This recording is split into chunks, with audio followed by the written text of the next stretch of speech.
Hey everyone, this is GosuDad, and welcome back to Season 5 of the Blizzard Online Ladder. This is a review of the game that I just played against LukeNN, who it turns out, even though he was favored against me according to the Battle.net matchmaking system, he was actually playing one of his qualifier games, it looks like, because he was not ranked when I checked out his score summary. So we'll be walking through this game and seeing the differences in our play and the differences in our play and our build orders, and seeing how that push that I made with a bunch of Marines Marauders and just a couple of Banshees, how that matched up against what he was doing. I'm assuming that he is new to the game, or a new player at least, or a new account, I suppose. He could be really good. But waiting around to put down his first supply depot. So he's also going for supply depot on 9, which I was doing as well, kind of waiting around with that SCV, which is not really that big of a deal. Sometimes when we watch these casts of our own replays, we can really obsess about some of the micro aspects of it. Like, here I am waiting around for this barracks. I shouldn't be doing that. The money should be right there immediately when I'm ready to build that barracks, and if not, then I should be waiting on building the supply depot so that the barracks is ready to go right away, because that SCV could be mining one more mineral trip here before he goes to build the supply depot. At this level of the game, and I'm talking strictly about myself being a Bronze League player, that kind of minutia is, I would say, is not very important. It's not bad to try to build up some of those good habits and those good timings, of course, but I think at this stage of play, it's not overly important to focus on that. There are much bigger fish to fry, so to speak, in the world of competitive StarCraft 2. So at this point, we're both keeping in line with each other, 14-14. You can look at our builds here. I am going for a second barracks, which he did not do, and the difference you can see here is an accumulation of minerals on his side. So at this point, he could be going ahead and building a barracks. He may be saving up for a factory. If he is, he should go ahead and upgrade this to an orbital command, or look at, really in general, it's not bad to go ahead and build barracks. So at this point, he is going to be behind in the production race. I will have 2 barracks compared to his 1. Though it'll be interesting to see what he builds after that. Going for a reactor, so he's deciding to pause on building Marines, which is not that bad of an idea to build a reactor. Now, one note about building reactors. Reactors are, let's see if I can get a barracks that's built so we can look at that. Reactors are 50 minerals and 50 gas. Now, reactors, all they do is duplicate the marine producing capability of a single barracks. So you're looking at having to wait for 50 gas, or wait for 50 gas to be saved up. And as you know, gas is the very limited resource in StarCraft. And at this point, he's only got 1 gas going, although he does have the requisite 3 workers on gas, which is perfect. And he has his orbital command up and using those mules, which is great as well. But there's just some questions, is it worth it to make a reactor to spend that time? So if he puts down a reactor, he's going to lose the time it takes. I can't remember, how long does it take to build a reactor? Let's take a look at that too. It takes 50 seconds, so, and it takes, I believe it takes a barracks. How much does it take to build a barracks? 1 minute? 65 seconds. So it takes almost as long to build a reactor as it does, almost as long to build another barracks as it does to build a reactor, and the reactor costs gas. And at the beginning of the game, as you can see up here at LukeNN's resource count, he has a ton of minerals. So I would recommend at the early stages of the game to go ahead and spend, minerals is what you're going to have extra of. So go ahead and build another barracks. You can use barracks to fortify this wall. Having 2 barracks and 1 supply depot is a very strong wall. You can even put 3 barracks down as a wall if you really wanted to help with baneling busts and those types of things. But barracks are pretty cheap to build, and for the amount of utility that you get out of them, barracks, especially on the Terran side, barracks, they can build out the tech labs and the reactors, which can be used with your other buildings. And there's just really no reason to not build a whole bunch of barracks. And you can see here that he's supply depot, he's supply blocked. That's a mistake that I made a little bit earlier. And you can see the difference in, we'll just look at the army supply tab really quick here. You can look at the difference in supply. He's down about 4, and that 4 is, there is 1 worker that I'm up on him. So he's actually doing very well with keeping up with the SCV count. given of course that I supply blocked as well. So I guess he's as bad as I am. But you can see here that the difference in supply is fairly close. But it'd be interesting to see a comparison between our structures here. So, and I will be moving this barracks soon, so that'll be basically 2 barracks, 3 plain barracks with a marauder. So that's 6 Marines, 2 marauders a minute. And over here he's able to do 4 Marines and 4 marauders. So I think his production is actually higher than me at this point, but he does not have a starport down, and you can see the dramatic difference in our spending. He has a lot of minerals banked up. He could be expanding. I mean, another way to look at this is to say, well, he could have several barracks that have been building Marines this entire time, and so his supply count could be much higher than mine. Got to keep, there we go, keep those barracks going.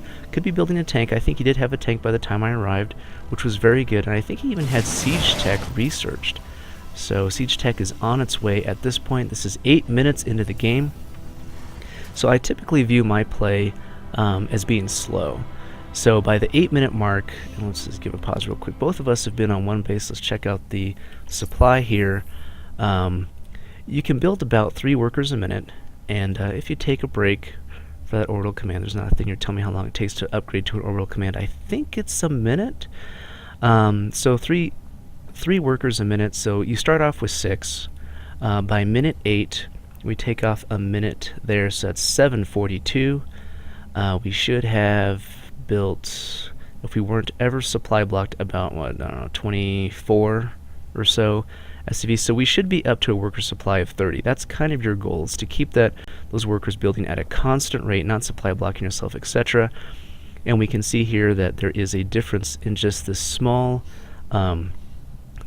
area of the game, just building workers consistently, that there's already a difference between our worker supply, and that translates, of course, into our ability to make units. Now, he does have quite a few production structures, so that's another point too. I think that he's actually keeping up with me as far as the ability to produce units, because don't forget, I kept getting that message, not enough minerals, and so really I've actually have more production than I need off of a single base, especially if I use the especially if I build stuff out of the factory, which I wasn't building too much. But on his side, I think that he probably could have kept up with me supply-wise, or caught up to me supply-wise, if he had been producing out of these structures. Now, we look over at this resource count, and he has a lot of minerals. So if you kind of imagine this game with a couple more barracks and like 18 more Marines, and imagine this next engagement. So he is building supply depots over here on the left-hand side, very SimCity-esque. That's very nice. Now, one advantage of having the supply depots over here is that it can give less surface area for drops, because when drops come in, they're not able to land or drop off their units on the supply depots. The other thing that they can do is give you some vision, kind of some advanced scouting on the outside of your base, which is good as well. Sometimes people like to bring in their medevacs, and they bring them in and kind of hover them around, and sometimes if they're a little too close, you can spy that out simply by having some supply depots to kind of scout on the left. Now, supply depots have a pretty good visibility range, so surprisingly enough, they're not too bad for that. So here is this group coming in. Now, it'll be interesting to see. We do have, a significant supply difference, but I have a lot of stuff building back at the base, so it'll be interesting to see. If we can just do a quick pause right here, get everybody on the screen there. So how many Marines do we have here? We have 16 Marines, just 3 Marauders, 2 Banshees, and a Hellion. So we had 16 Marines compared to 11, and he's up ahead on the Marauder count, but of course nothing to counter the 2 Banshees. And there's the Hellion there, don't forget that. So I really think that simply by building 1 or 2 more barracks and just continuing with building units out of those production structures, he could have held this off fairly well. Now, one disadvantage, and we'll just kind of a note here about army placement. The ramp is a choke point for both sides, both the attacker and the defender. On the defending side, he has a lot of these units, and they all have ranges. What is this? A range of 5 and a range of 6. They're kind of just barely able to clear this area as far as that range goes, and so this acts as like a choke point for both the attacker and the defender. So on the attacker's side, we want to try to bring vision up to the top of the ramp so that we can start working on this line up here.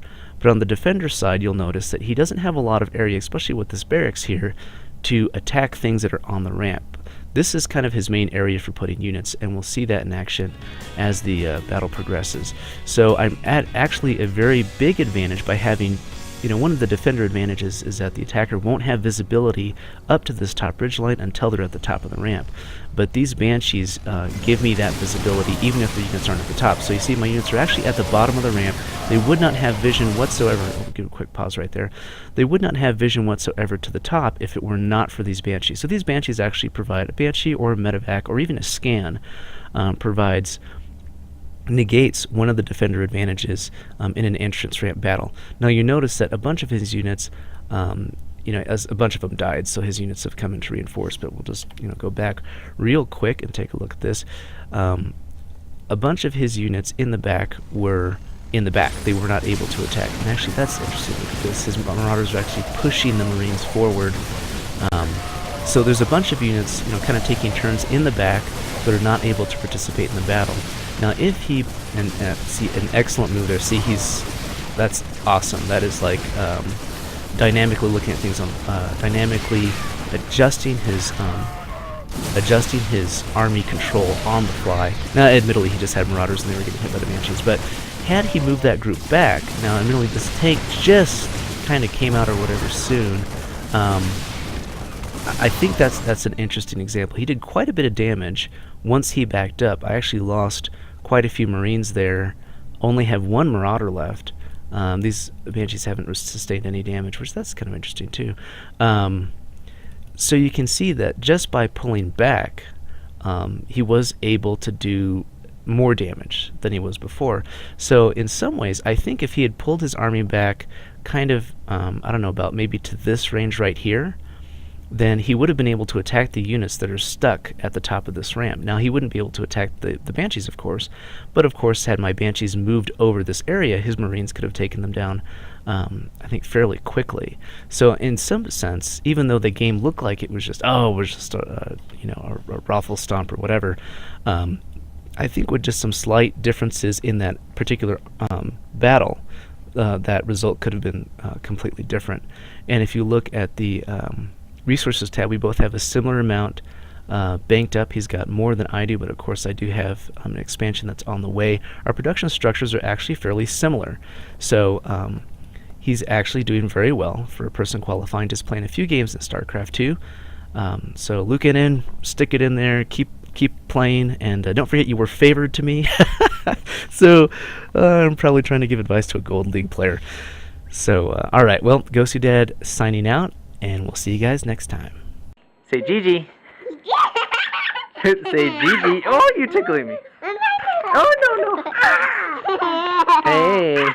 Oh, be careful. Hey everyone, this is CuePhoenix.